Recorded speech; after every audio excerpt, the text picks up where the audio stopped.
Fils et du Saint-Esprit. Amen, grande joie d'être là avec toi en ce jeudi 13 juin. Aujourd'hui, nous célébrons un saint portugais, Saint Antoine de Lisbonne. On entend dire Saint Antoine de Padoue, mais en effet, Saint Antoine, il est portugais, il est né à Lisbonne, comme moi. Et nous célébrons un saint docteur, et il est un docteur évangélique. Ça veut dire que c'est un homme de l'évangile, de la parole. Lui qui était cuisinier est devenu un prédicateur, le premier formateur de l'ordre franciscain à qui Saint François avait demandé de former les frères. Alors, aujourd'hui, la première lecture, c'est 1 Roi, chapitre 18, à partir du verset 41. Nous dit ceci. Élie dit à Akab, « Monte, mange et bois, car j'entends le grondement de la pluie. » Pendant qu'Akab montait pour manger et boire, Élie monta vers le sommet du Carmel, et il se courba vers la terre, et mit son visage entre ses genoux. Et dit à son serviteur, « Monte donc, et regarde du côté de la mer. » Il monta, regarda et dit, « Il n'y a rien du tout. Élie reprit, « Retourne cette fois. » À la 7e fois, le serviteur dit, « Voici un nuage, petit comme une main d'homme, qui monte de la mer. » Alors Élie dit, « Monte, dire à Akab, attelle et descend, pour que la pluie ne t'arrête pas. » Sur le coup, le ciel s'obscurcit du nuage et des tempêtes, et il y eut une grosse pluie. Akab monta en char et partit pour Yezréel. La main du Seigneur fut sur Élie. Il saignit ses reins et courut de devant Akab jusqu'à l'arrivée à Yezréel. Alors, ce passage, moi, je l'aime beaucoup parce que ce passage, quand Élie est là, il est en train de prier. Il se met à genoux, il se courba vers la terre, met son visage entre ses genoux. Qu'est-ce qu'il fait? Il est en train de prier, de supplier le Seigneur.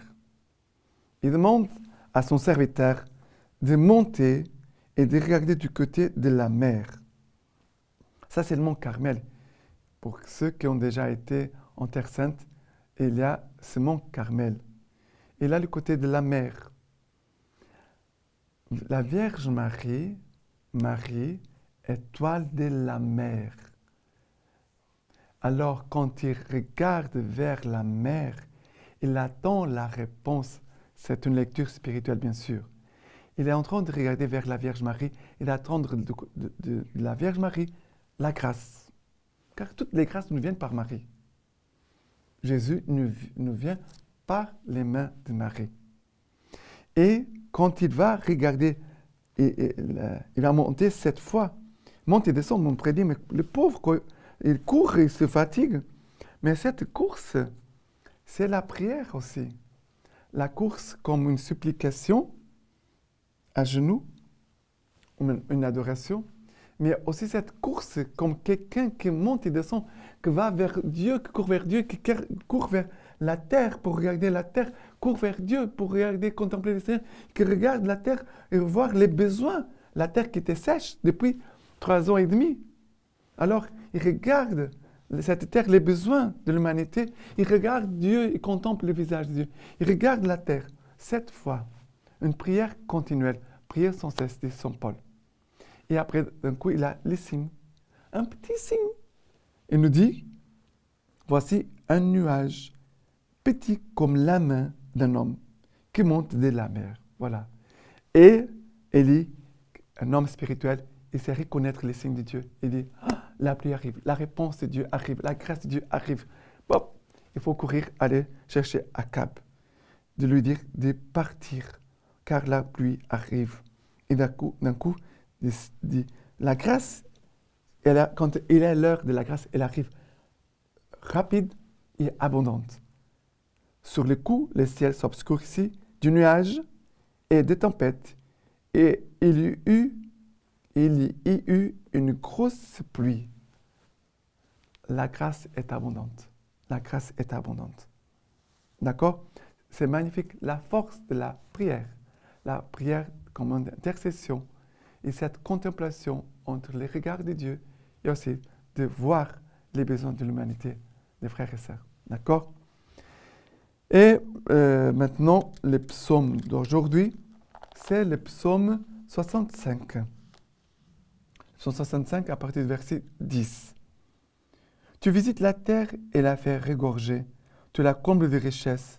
Le ruisseau de Dieu est rempli d'eau, tu prépares les épis. Ainsi tu la prépares, arrosant les sillons, aplanissant ses mottes. Tu la détrempes d'averses et tu bénis son germe. Tu couronnes une année de bienfaits. Sur ton passage, la graisse ruisselle. Il ruisselle les capages du désert.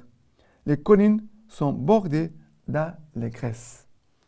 Voilà, ici, cette abondance, cette allégresse manifeste la fécondité de la grâce divine, l'abondance de la grâce de Dieu. Et Dieu nous communique sa grâce toujours avec abondance. Jésus va dire, je suis venu pour que vous ayez la vie et la vie en abondance. Le Seigneur veut nous communiquer cette vie en abondance à chacun de nous. D'accord? Et maintenant, l'évangile d'aujourd'hui, c'est l'évangile de Matthieu, chapitre 5, partie du verset 20.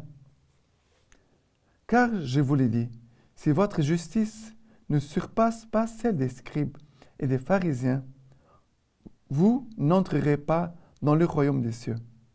Vous avez entendu qu'il a été dit aux ancêtres, tu ne tueras point.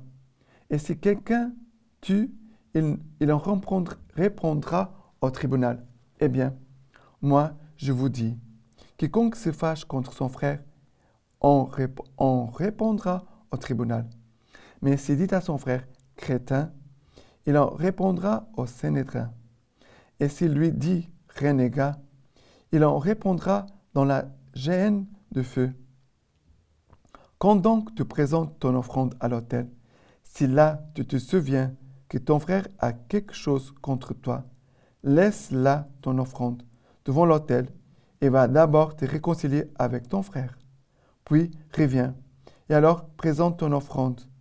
Hâte-toi de t'accorder avec ton adversaire, tant que tu es encore avec lui sur le chemin, de peur que l'adversaire ne te livre au juge, et le juge au garde, et qu'on ne te jette en prison. En vérité, je te le dis, tu ne sortiras pas de là, que tu n'aies rendu jusqu'au dernier sou.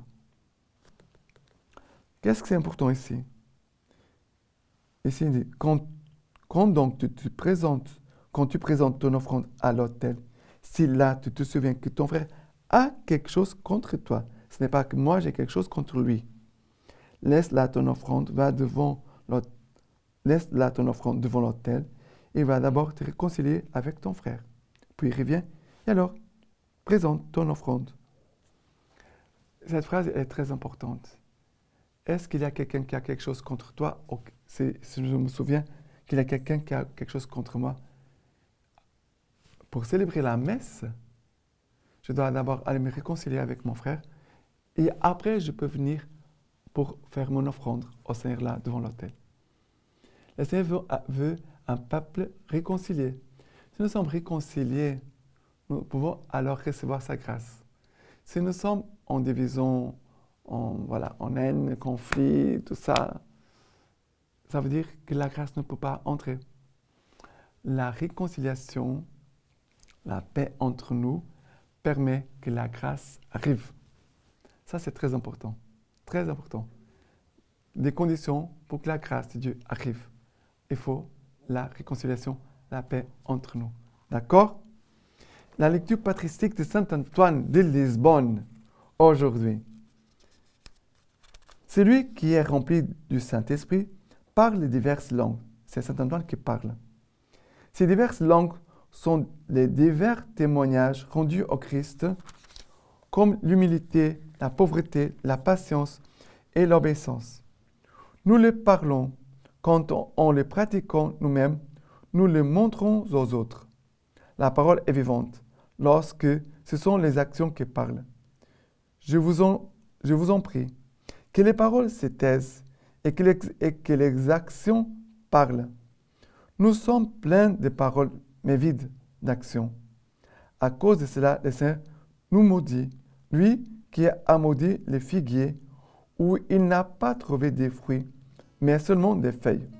La loi, dit Saint Grégoire, a été présentée au prédicateur pour qu'il pratique ce qu'il prêche et perd son temps à répandre la connaissance de la loi, celui qui détruit son enseignement par ses actions.